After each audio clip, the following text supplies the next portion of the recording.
Bismillahirrahmanirrahim. Assalamualaikum warahmatullahi wabarakatuh. Alhamdulillahilladzi hadana lihadza wa ma kunna linahtadiya laulan hadanallah. Asyhadu an la ilaha illallah wahdahu la syarikalah wa asyhadu anna Muhammadan abduhu wa rasuluhu la nabiyya ba'da. Allahumma shalli wa sallim ala nabiyyina Muhammadin wa ala alihi wa ashabihi wa man tabi'ahum bi ihsanin ila yaumiddin. Wa qala ta'ala ya ayyuhalladzina amanu taqullaha haqqa tuqatih wa la tamutunna illa wa antum muslimun. Allahumma 'allimna ma yanfa'una wanfa'na bima 'allamtana wa zidna ilma. Para hadirin yang dirahmati Allah Subhanahu wa taala, pada kesempatan yang berbahagia ini kita akan membahas satu tema tentang beramal solih sebelum ajal datang menjemput.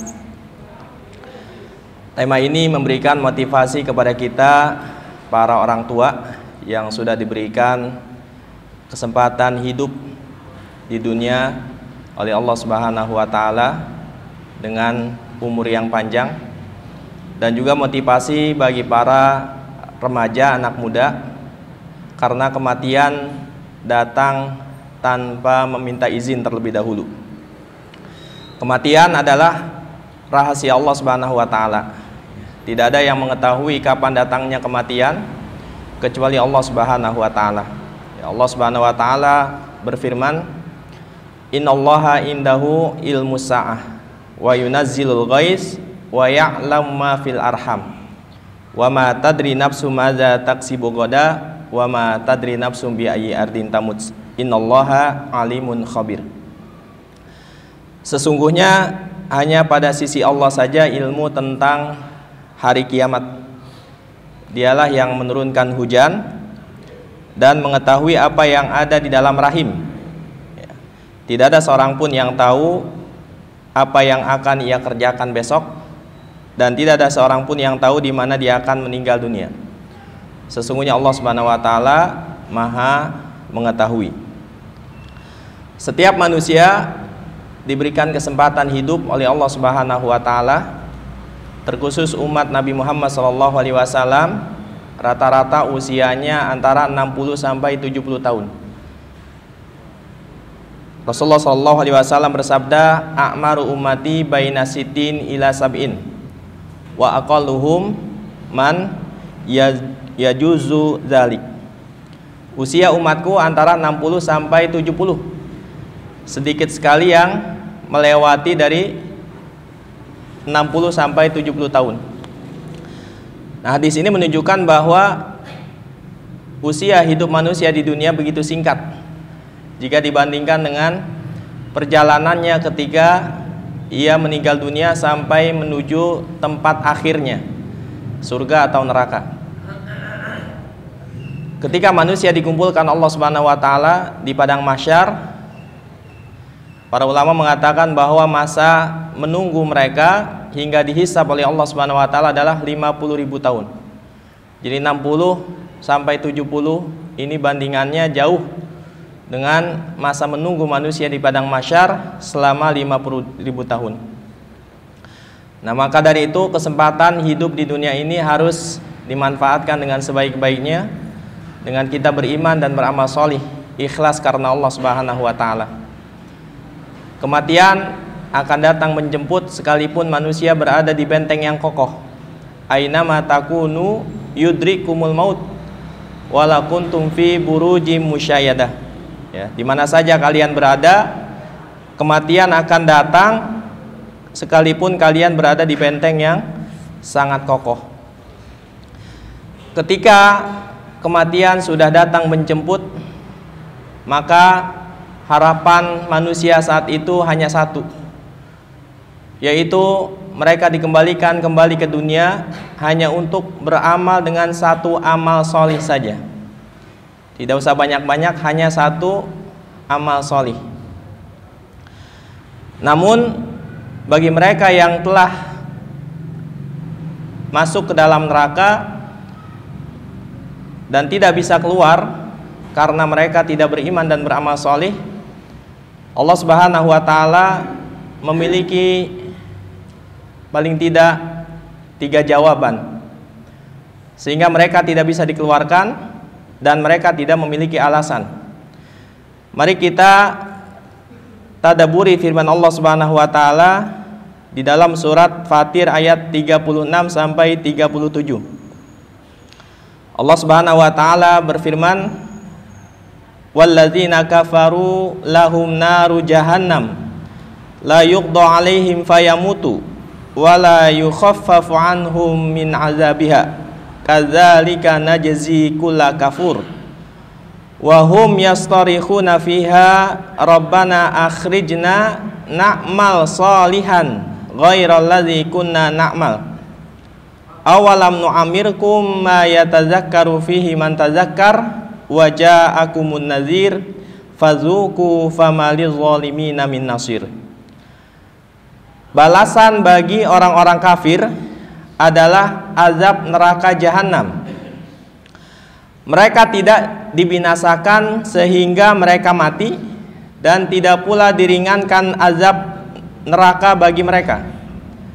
Demikianlah kami membalas setiap orang yang sangat kafir.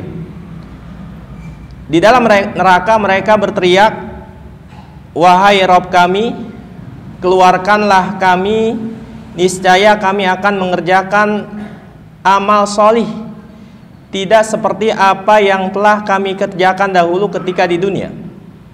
Ini permintaan para penghuni neraka agar dikembalikan ke dunia untuk bisa melakukan amal solih. Kita lihat di sini apa jawaban Allah Subhanahu wa taala kepada mereka. "Awalam nu'amirkum ma yatazakkaru fihi man tazakkar wa ja'akumun nadhir fazuqu famaliz zalimina min nasir." Bukankah kami telah memberikan usia yang cukup untuk kalian berfikir bagi orang yang mau berfikir, dan bukankah telah datang kepada kalian seorang pemberi peringatan, maka rasakan azab kami, dan tidak ada bagi orang-orang yang zalim seorang penolong pun. Nah, ini jawaban Allah Subhanahu wa taala kepada penghuni neraka yang ingin dikembalikan ke dunia untuk beramal solih.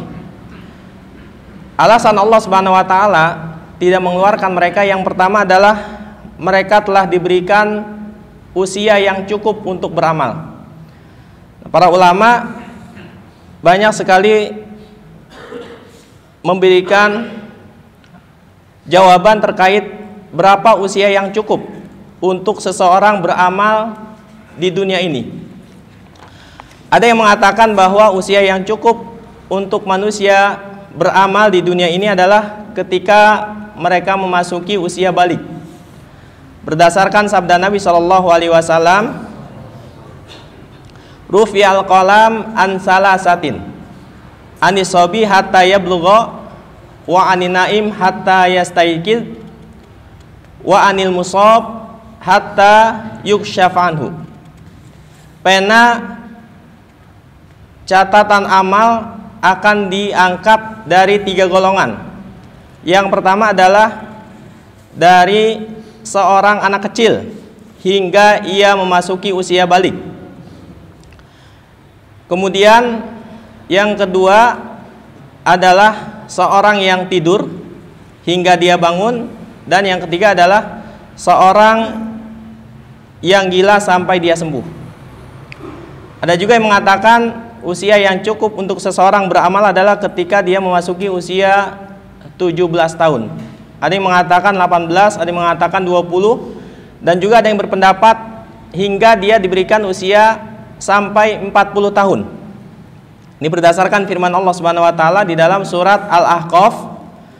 Allah Subhanahu wa taala berfirman, "Wa wasainal insana biwalidayhi ihsana, hamalathu ummuhu kurha wa wad'athu kurha, wa hamluhu wa fisaluhu salasuna syahra, hatta idza balagha asyuddahu wa balagha arba'ina sanah, qala rabbi auzi'ni an ashkura ni'mataka allati an'amta 'alayya wa 'ala walidayya wa an a'mala salihan tardah."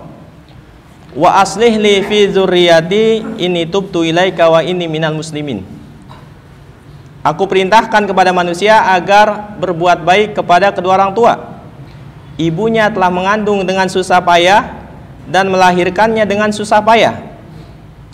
Ibunya mengandung sampai menyapihnya selama 30 bulan. Sehingga apabila ia telah dewasa dan umurnya mencapai 40 tahun, ia berdoa, wahai Rabb kami, tunjukilah kami untuk mensyukuri nikmat-Mu yang telah Engkau berikan kepada kami dan kepada ibu bapak kami, supaya kami dapat beramal solih yang Engkau ridhoi. Berikanlah kebaikan kepada kami dan juga kepada anak cucu kami. Ya, sesungguhnya kami bertobat kepada Engkau dan berserah diri kepada Engkau. Nah, di dalam ayat ini terdapat petunjuk Allah Subhanahu wa taala bagi mereka yang telah diberikan usia hingga 40 tahun bahkan lebih. Yang pertama adalah siapa yang masuki usia 40 tahun hendaknya dia bersyukur kepada Allah Subhanahu wa taala dan memperbaharui syukurnya kepada Allah Subhanahu wa taala. Syukur dengan lisannya, syukur dengan hati, dan juga syukur dengan anggota badan. Kemudian yang kedua adalah hendaknya ia memperbaiki amalnya, meningkatkan kualitas amal solihnya dan memperbanyak amal solihnya. Kemudian yang ketiga adalah memperbaiki keadaan keluarganya, memperhatikan pendidikan mereka, memperhatikan hak-hak mereka. Kemudian yang selanjutnya adalah memperbarui taubatnya kepada Allah Subhanahu wa taala. Para ulama mengatakan bahwa usia 40 tahun ini adalah usia kematangan seseorang. Emosinya sudah mulai matang, dan usia 40 tahun ini adalah usia yang menentukan. Ketika kebiasaan sebelumnya adalah kebiasaan baik, maka setelah 40 tahun kebiasaan itu masih akan terus ia lakukan. Begitu juga jika kebaikannya atau jika seandainya kebiasaannya adalah kebiasaan buruk, maka kebiasaan buruk itu sulit sekali baginya untuk ditinggalkan. Jadi 40 tahun ini adalah usia yang menentukan. Nah, maka dari itu ya mari kita mengoreksi diri kita sendiri, kebiasaan apa yang kita lakukan sebelum memasuki usia 40 tahun. Jika seandainya kebiasaan kita adalah kebiasaan baik, maka bersyukur pada Allah Subhanahu wa taala dan terus perbaiki. Jika seandainya ada kebiasaan buruk yang biasa kita lakukan, maka segeralah bertobat kepada Allah Subhanahu wa taala. Ya. Al-Imam Masruq beliau mengatakan bahwa beliau pernah ditanya oleh seseorang, kapan seseorang mulai dihukum oleh Allah Subhanahu wa taala disebabkan karena dosa-dosanya. Beliau mengatakan, apabila usiamu mencapai usia 40 tahun, maka berhati-hatilah dalam berbuat. Ya, artinya bisa saja Allah Subhanahu wa taala langsung memberikan teguran ketika seseorang sudah memasuki usia 40 tahun. Ya, jika sebelumnya dia biasa melakukan dosa, kemaksiatan, namun Allah belum memberikan teguran kepadanya. Artinya Allah masih memberikan kesempatan untuknya bertobat. Namun ketika sudah memasuki usia 40 tahun, maka di saat itu bisa saja azab datang kepadanya, karena sudah cukup baginya Allah memberikan usia untuk dia beriman, beramal solih, dan juga bertobat kepada Allah Subhanahu wa ta'ala. Ada juga yang berpendapat bahwa usia yang cukup untuk Allah mengazabnya adalah ketika dia sudah diberikan usia 60 tahun. Ini berdasarkan sabda Nabi SAW, a'zarallahu ila imri'in akhara ajalahu hatta balagha sitina sanah. Ya, Allah memiliki alasan untuk mengazab seseorang yang ditangguhkan ajalnya hingga dia berusia 60 tahun. Nah, maka dari itu usia yang Allah berikan kepada kita ini adalah modal bagi kita untuk beriman dan beramal solih. Manfaatkan usia kita hidup di dunia ini dengan sebaik-baiknya. Min husni islamil mar'i tarkuhu ma la ya'ni. Di antara tanda kebaikan muslim seseorang adalah meninggalkan sesuatu yang tidak bermanfaat baginya. Sesungguhnya setiap manusia berada dalam kerugian kecuali mereka yang beriman, beramal solih, saling nasihat menasihati dalam kebenaran dan nasihat menasihati dalam keburukan. Ada satu ayat, di dalam ayat ini Allah Subhanahu wa taala menggabungkan 3 amalan terbaik, yaitu amalan lisan, amalan anggota badan dan juga amalan harta. Allah Subhanahu wa taala berfirman di dalam surat Fatir, innallazina yatluna kitaballah wa aqamus shalah wa anfaqu mimma razaqnahum sirra wa alaniyatan yarjuna tijaratan lan tabur liwafiyahum ujurahum wa yazidahum min fadli innahu ghafurun syakur. Sesungguhnya orang-orang yang membaca Al-Quran, mendirikan salat dan menginfakkan apa yang Allah rizkikan kepada mereka, baik secara terang-terangan atau secara rahasia, maka mereka mengharapkan perniagaan yang tidak akan merugi. Ini adalah amalan-amalan terbaik yang hendaknya kita rutinkan. Dengan amalan ini kita akan mendapatkan keuntungan yang sangat besar sekali dari Allah Subhanahu wa taala. Ayo kita perbanyak bacaan Al-Quran kita, perbanyak sholat kita dan infak kita di sisa-sisa usia yang Allah Subhanahu wa taala berikan kepada kita. Kemudian alasan Allah yang kedua sehingga mereka tidak dikeluarkan dari neraka adalah mereka telah diberikan akal untuk berpikir. Akal Allah berikan pada manusia sebagai pembeda antara dia dengan binatang. Allah memberikan akal kepada kita agar kita gunakan sebaik-baiknya dalam ketaatan kepada Allah Subhanahu wa taala. Wa ja'ala lakumus sam'a wal absara wal afidah la'allakum tashkurun. Allah yang telah menjadikan bagi kalian memiliki pendengaran, penglihatan dan hati agar kalian bersyukur kepada Allah Subhanahu wa taala dengan penglihatan, dengan pendengaran dan juga hati untuk memikirkan dan merenungkan tanda-tanda kekuasaan Allah Subhanahu wa taala. Akal adalah karunia yang harus dijaga, dan syariat Islam memerintahkan kepada kita untuk menjaga dan memuliakan akal. Nah, di antara bentuk penjagaan syariat terhadap akal yang pertama adalah Allah mengharamkan segala makanan, minuman ketika dikonsumsi dapat merusak akal. Di antaranya adalah minum minuman keras, khamar, ya, narkoba dan lain sebagainya. Semua ini diharamkan oleh Allah Subhanahu wa taala dan pelakunya mendapatkan hukuman had. Siapa yang minum khamar akan dicambuk sebanyak 80 kali. Ini menunjukkan bahwa akal betul-betul harus dijaga oleh setiap manusia. Kemudian yang kedua, Allah Subhanahu wa taala memasukkan akal ini ke dalam salah satu dari 5 hal primer yang harus dijaga dalam syariat Islam. Disebut dengan ad-daruriyat al-khamsah, ya, 5 hal primer yang harus dijaga. Barang siapa yang menerapkan syariat Islam, maka kelima hal ini akan terjaga.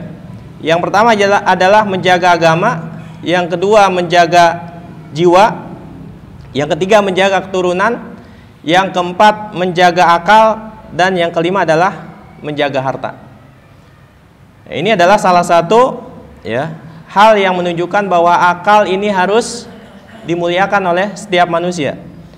Kemudian yang ketiga, Allah Subhanahu wa taala menjadikan akal ini sebagai syarat utama taklif, yaitu kewajiban dalam syariat, ya. Di antaranya adalah syarat wajib sholat, itu berakal. Syarat wajib berhaji, ya, berakal. Dan syariat-syariat yang lain, ya, dikaitkan dengan berakal, ya. Ada syariat-syariat jika ia tidak berakal, maka syariat itu tidak diwajibkan kepadanya. Kemudian yang selanjutnya adalah Allah Subhanahu wa taala mewajibkan kepada kita untuk belajar, mencari ilmu, mengembangkan akal kita. Al-Imam Ibnu Qayyim beliau mengatakan bahwa akal manusia itu ada 2, ada akal dasar, ada akal tambahan. Nah, akal dasar ini sama semua ketika manusia dilahirkan. Nah, akal tambahan dia akan terus berkembang, bertambah sejalan dengan ilmu yang ia dapatkan dan juga pengalaman yang terus diasah. Jadi dengan kita belajar, mengasah pengalaman kita, akal dasar akan terus berkembang.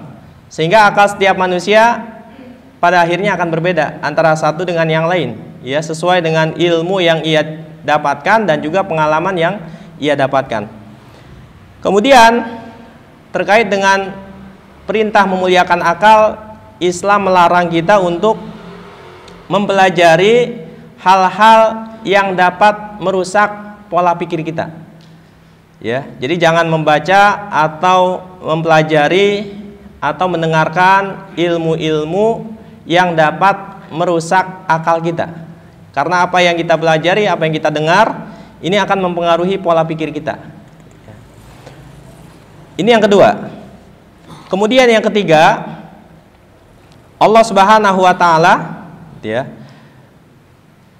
memerintahkan kepada kita untuk memperhatikan, merenungi dan mentadaburi ayat-ayat Allah Subhanahu wa taala dengan panca indera dan akal kita.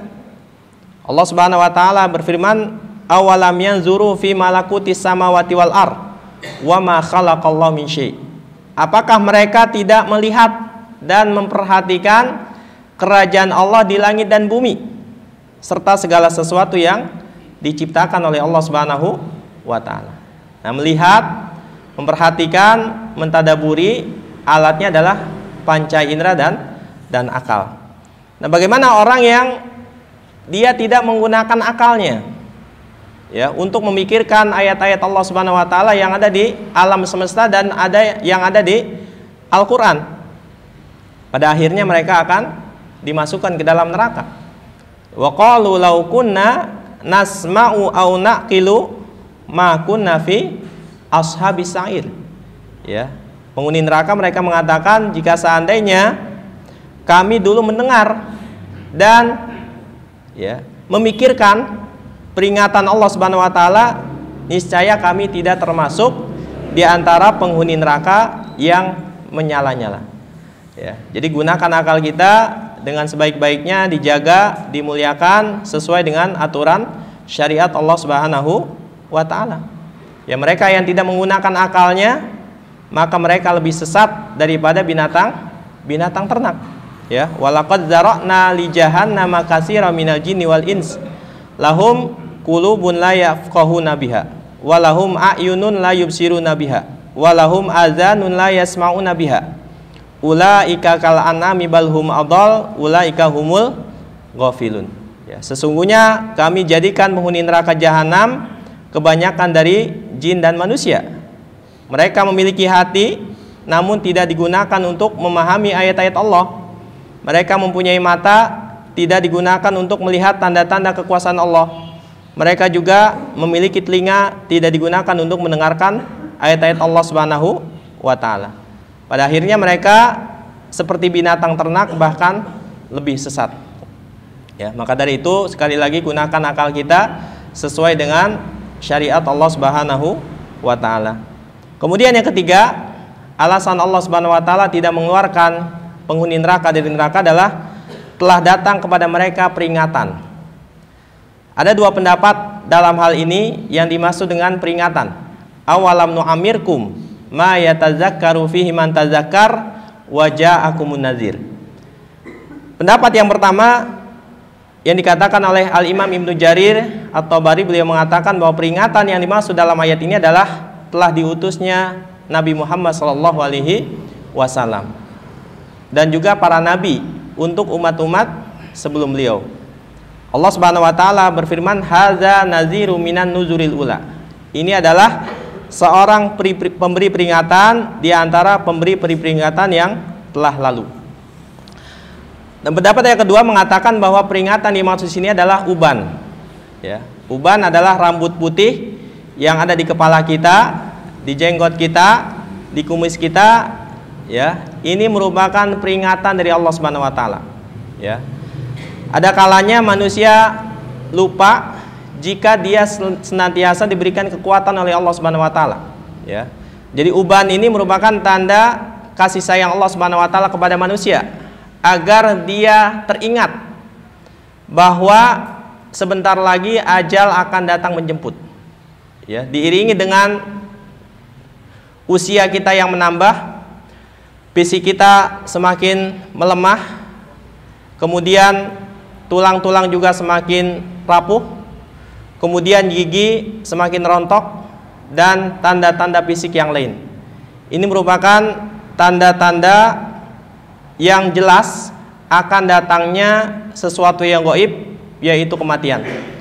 Wallahu alam, semoga Allah Subhanahu wa taala memberikan taufiknya kepada kita semua dan kita diwafatkan oleh Allah Subhanahu wa taala dalam keadaan husnul khotimah. Subhanakallahumma bihamdik, asyhadu an la ilaha illa anta, astaghfiruka wa atubu ilaik. Assalamualaikum warahmatullahi wabarakatuh.